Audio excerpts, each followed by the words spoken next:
look what I got, folks. It's a package from EIM Technology. They have sent me a DC kit. Oh wow, look at that. That's the laboratory manual with different experiments, I believe. Yeah, there are 15 of those experiments right here. It also came with this power supply right here. It's a portable power supply.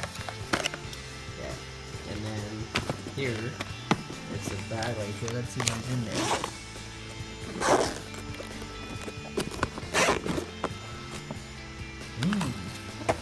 It's got multimeter. It's got multimeter in there. A digital multimeter.